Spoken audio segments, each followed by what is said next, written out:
है नोएडा की। नोएडा में क्राइम ब्रांच की टीम और सेक्टर 24 पुलिस ने 2 आरोपियों को गिरफ्तार किया है। जी हां, नोएडा की क्राइम ब्रांच की टीम और सेक्टर 24 की पुलिस जिन्होंने इन 2 अपराधियों को गिरफ्तार किया है। जो आप देख सकते हैं, साउथ इंडियन बैंक में 28 करोड़ से ज्यादा का इन्होंने चूना लगाया है और इसी आरोप में इनकी गिरफ्तारी हुई। आरोपी बनाए गए हैं। जांच के दौरान इस घटना में इन दोनों का हाथ होने की बात सामने आ रही है। इस मामले में अब तक कुल 4 आरोपी गिरफ्तार हो चुके हैं। हालांकि मुख्य आरोपी अब भी फरार है। ये बड़ी खबर आपको बता रही है। क्राइम ब्रांच की टीम और सेक्टर 24 की पुलिस की ये कार्रवाई, जिसमें 2 आरोपी गिरफ्तार हुए हैं। ये दोनों आरोपी आप देख सकते हैं इस समय आपकी टेलीविजन स्क्रीन पर। साउथ इंडियन बैंक में 28 करोड़ से ज्यादा का चूना लगाया है इन्होंने और इसी आरोप में इनकी गिरफ्तारी हुई है। हिमांशु और जानकारी देंगे, पूरी खबर विस्तार से बताएंगे। फोन लाइन पर इस समय मौजूद है हिमांशु। अब तक 4 आरोपी गिरफ्तार हुए हैं, जिनकी तस्वीरें भी हम दिखा रहे हैं। ये पूरी खबर विस्तार से बताइए, इस पर क्या कुछ कहा जा रहा है पुलिस की तरफ से? बिल्कुल, देखिए आपको बता दें, दरअसल में नोएडा के सेक्टर 22 में एक साउथ इंडियन बैंक है। यहाँ पर जो जिनके खाता धारक थे उनके खाते में चपत लगा के 28 करोड़ रुपए की ये गबन किया गया था और इस पूरे प्रकरण में एफआईआर भी दर्ज कराई गई थी और ये पूरी जांच जो है वो क्राइम ब्रांच को ट्रांसफर हुई थी। फिलहाल इस पूरे प्रकरण में 2 लोगों को पूर्व में ही गिरफ्तार किया जा चुका है और 2 आरोपियों को अभी टीम ने गिरफ्तार किया है, जिनका नाम जेरी जैक्सन है और बिपिन शास्त्रन है। इनको गिरफ्तार किया है और मूलतः जो आरोपी है वो असिस्टेंट मैनेजर है, जो कि अभी पूरी तरीके से फरार है और इनकी मिलीभगत उससे मिली है।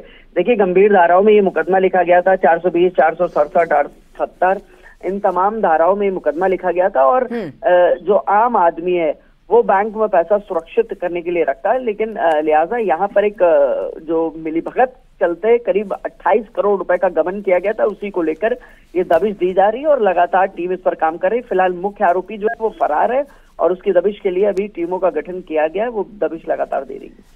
ठीक है हिमांशु, नजर बनाए रखिए इस खबर पर आप। फिलहाल की जानकारी के लिए शुक्रिया।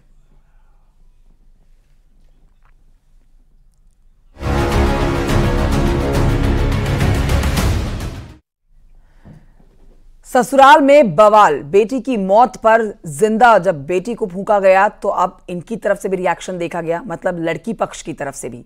प्रयागराज की एक खबर, जहां महिला की संदिग्ध हालत में मौत के बाद हंगामा हुआ है। महिला के परिजनों पर ससुराल वालों को घर में बंद करके आग लगाने का आरोप है।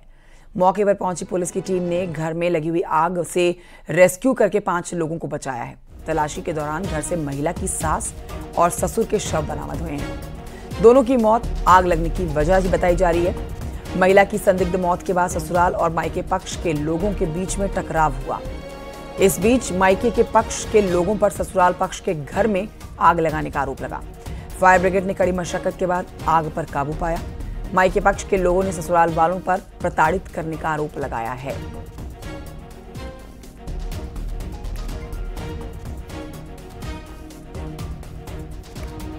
उसमें जो दोनों पक्षों के लोग हैं वो आपस में झगड़ा कर रहे थे। उसी के दौरान जो मायके पक्ष वाले हैं उनके द्वारा ससुराल पक्ष के घर में आग लगा दी गई। पुलिस के द्वारा त्वरित कार्रवाई करते हुए 5 लोगों को वहां से इमीडिएटली रेस्क्यू करके बाहर निकाला गया। वह फायर ब्रिगेड को सूचित किया गया। फायर ब्रिगेड की टीम मौके पर पहुँच के और उसकी मदद से आग पर काबू पाया गया।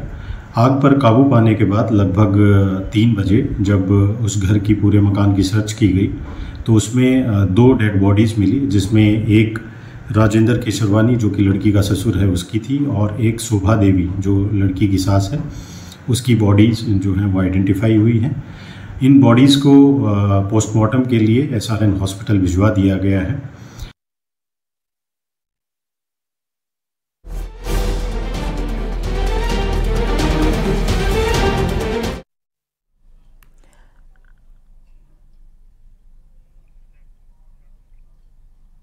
और सोर्सेज के मुताबिक जो इस समय की बड़ी खबर आ रही है वो आप तक पहुंचा रहे हैं। आज जारी हो सकती है बीजेपी की तीसरी लिस्ट। यूपी के 24 उम्मीदवारों के नाम हो सकते हैं आज उनके ऐलान। नाम तय कर लिए गए हैं। कल मंथन जो किया गया है उसी मंथन में नामों का जो एक फाइनल खाका तैयार किया गया है वो आज तीसरी लिस्ट में आप जानेंगे।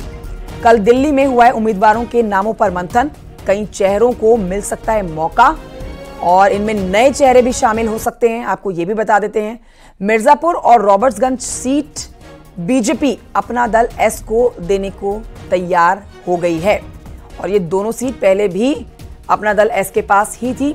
यहां से इसी पार्टी के दोनों सांसद थे। एक बार फिर से ये दोनों सीट अपना दल को देने के लिए बीजेपी में सहमति बन गई है। सहयोगी पार्टी एनडीए की अपना दल एस, जिनके खाते में मिर्जापुर और रॉबर्ट्सगंज की सीट गई है। अपना दल प्रमुख अनुप्रिया पटेल की ये सीट है मिर्जापुर, जहां से पिछली बार से भी उन्होंने चुनाव लड़ा और जीत दर्ज की। संकेत और जानकारी देंगे इस खबर पर। संकेत, ये दोनों सीटें जो बता रहे हैं हम, मिर्जापुर रॉबर्ट्सगंज की, ये पहले से ही अपना दल इसके पास है। एक बार फिर से इस बात का ऐलान होने वाला है, ये सीटें इन्हीं के खाते में जाएगी। और क्या आज तीसरी लिस्ट का ऐलान हो जाएगा? आपके सोर्सेस क्या बता रहे हैं? किनका टिकट कटने वाला है, किनको टिकट फिर से मिलने वाला है, सारी जानकारी दीजिए।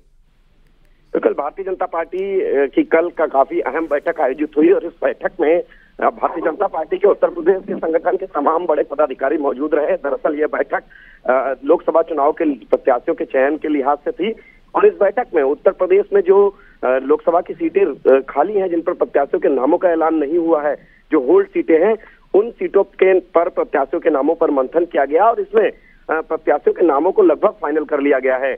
आज शाम तक उम्मीद ये जताई जा रही है कि जो उत्तर प्रदेश में होल्ड सीटें हैं लोकसभा की, जिनमें प्रत्याशियों के नामों का ऐलान नहीं हुआ है, उन पर प्रत्याशियों के नामों का ऐलान हो जाएगा।